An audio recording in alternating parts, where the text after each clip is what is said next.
hindi ako nagkakape nung bata ako. Hindi ako gaano nagkakape. Hindi kami pinagkakape kasi lagi sinasabi ng tatay ko na hindi ka lalaki. Ganun.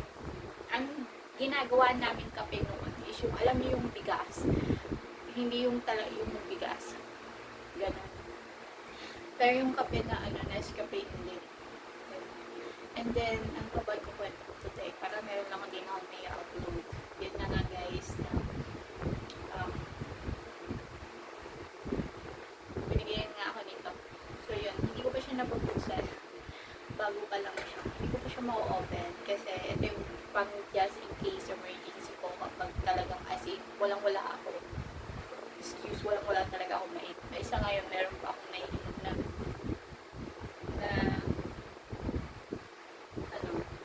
ang expire pa naman niya next year. Sa May pa naman.